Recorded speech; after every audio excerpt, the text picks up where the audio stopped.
परिवार में एक बार फिर से आपका स्वागत, अभिनंदन। तो चलिए आज की चर्चा को शुरू करते हैं। आज मैं आपको बताने वाली हूँ गंगा दशहरा के बारे में और निर्जला एकादशी के बारे में। सारी जानकारी विस्तार से देने वाली हूँ कि कैसे दान करना है, क्या महत्व है, पूजा पाठ आदि आप कैसे कर सकते हैं। तो चलिए शुरुआत करते हैं। साथ ही मैं आपको निर्जला एकादशी की तिथि कब से शुरू है, द्वादशी कब से लग रही है, पारायण समय क्या है, सारी जानकारी देने वाली हूँ। तो चलिए शुरुआत करते हैं गंगा दशहरा से।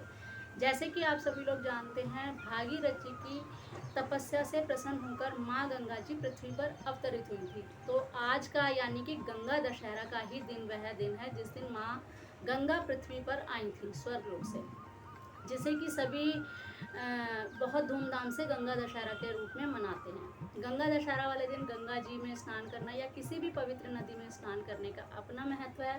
तो हो सके तो आप गंगा दशहरा पर आप नदियों में, किसी भी पवित्र नदी में जहाँ आपके आसपास हो तो आप ज़रूर कीजिए। अगर नहीं है तो आप अपने घर में ही बाल्टी में गंगा जल डालकर स्नान कर सकते हैं।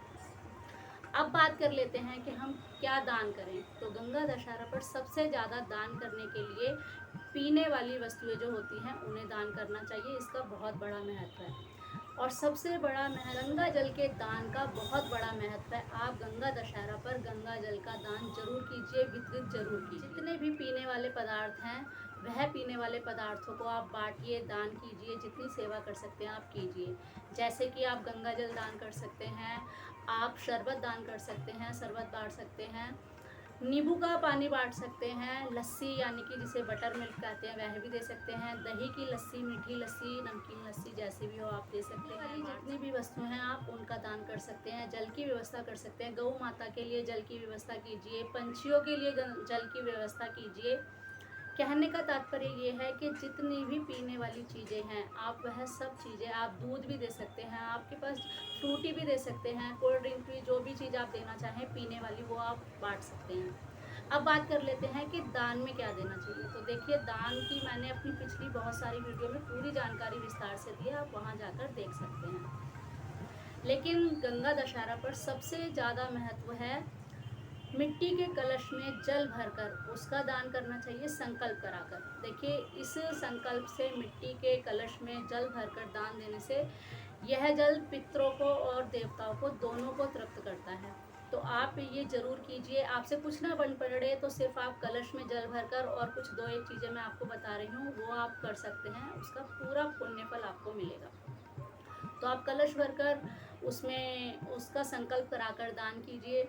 साथ ही मौसम के जितने भी फल होते हैं, रसीले फल जो होते हैं उनका आप दान कीजिए, जैसे खरबूज, आम, लीची या जितने भी मौसम के फल हैं उनको आप दान कर सकते हैं। पंखे का दान कर सकते हैं आप, पैरों में पहनने वाले जूते चप्पलों का दान कर सकते हैं। और जितनी भी आप, जो भी आपकी सामर्थ्य, देखिए फिर वही बात जो मैं हमेशा कहती हूँ कि दान देने की कोई लिमिट नहीं है। आपकी सामर्थ्य जितनी है आप उस हिसाब से दान कीजिए। तो ये गंगा दशहरा की एक छोटी सी जानकारी थी जिसमें कि मैंने मेन आपको बताया है कि क्या क्या दान कर सकते हैं। ये दान हमें ज़रूर देना चाहिए। काला छाता भी आप दान कर सकते हैं। तो आपसे जितना बन पड़े आप सेवा कीजिए, दान कीजिए, संकल्प कीजिए, गौ माता की सेवा कीजिए। साथ ही गंगा दशहरा पे शायद आपने सुना हो, कमेंट्स में भी मुझे बताइए कि क्या आप ये बात पहले से जानते थे। गंगा दशहरा पर शंकर भगवान का रुद्राभिषेक का बहुत बड़ा महत्व है। तो यदि हो सके तो आप घर पर ही रुद्राभिषेक शंकर भगवान का कीजिए। मैंने पिछली वीडियो में शंकर भगवान के रुद्राभिषेक की घर पर बहुत आसान तरीके से आप घर पर किस प्रकार अभिषेक कर सकते हैं, रुद्राभिषेक, वो मैंने जानकारी दी है, आप जाकर देख सकते हैं। लेकिन आप इसको जरूर कीजिए, आपको बहुत अच्छा लगेगा। तो आप रुद्रा जल का और पीने वाली वस्तुओं का दान कीजिए, मौसम के जितने भी रसीले फल हैं उनका दान कीजिए, पंखे का, कलश का दान कीजिए, जूते चप्पल का दान कीजिए, काले छाते का दान कीजिए।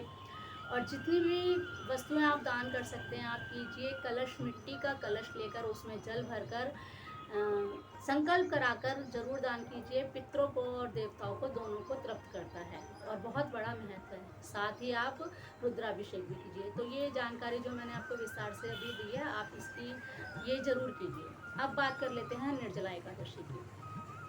जैसे कि आप जानते हैं, निर्जला एकादशी साल की सबसे बड़ी एकादशियों में से एक एकादशी मानी जाती है और ये पूरे साल की यदि आप 26 एकादशी नहीं रख सकते, तो आप यदि पूरे साल में इस एकादशी को, निर्जला एकादशी को रखते हैं, तो 26 एकादशी का पुण्य फल प्राप्त होता है। निर्जला एकादशी हमें बिना जल, इसका नाम ही है निर्जला एकादशी, तो यानी कि बिना जल के रहकर उपवास करना, जप तप पूजा पाठ आदि करना। तो लेकिन आज के समय के हिसाब से इतना शरीर में सामर्थ्य नहीं है कि हम निर्जला एकादशी रह पाएँ। जो लोग रह सकते हैं वो रहे, बहुत अच्छी बात है, लेकिन जो रहना चाहते हैं और निर्जला एकादशी नहीं रह सकते, तो वो मायूस ना हो कि हम तो रह नहीं सकते। तो आप अपने शरीर को देखकर उसके हिसाब से आप जल पर भी रह सकते हैं, यानी जल पी सकते हैं। और ज़्यादा परेशानी है तो आप दूध ले सकते हैं, जूस ले सकते हैं, फल आहार भी कर सकते हैं। मैंने संतों के ही मुख से सुना है कि निर्जला एकादशी जैसे भी आप कर सकते हैं कीजिए। इसका मतलब तो यही है कि निर्जला यानी कि बिना पानी के, लेकिन आप नहीं रह सकते तो आप जैसे रह सकते हैं रहिए, बस तात्पर्य ये है कि आप रहिए। तो आप फलाहार करके भी रह सकते हैं, कर सकते हैं। तो आप निर्जला एकादशी पर दूध, फलाहार वगैरह जो भी है वो भी दान कर सकते हैं। उसी पे तो आपको अन्न का दान भी करना है और बाकी चीज़ों का भी दान करना है, जितनी आपकी सामर्थ्य हो। इस प्रकार से आप निर्जला एकादशी भी कीजिए, जिस प्रकार भी आप कर सकते हैं बस कीजिए। गंगा दशहरा भी आप जरूर पूजा अर्चना कीजिए, जब तक कीजिए। कुल मिलाकर कहने का मतलब यही है कि जितना हो पड़े भजन, जप तप आदि आप कीजिए और खूब कीजिए। इससे आपके पितृ और देवता दोनों प्रसन्न होते हैं।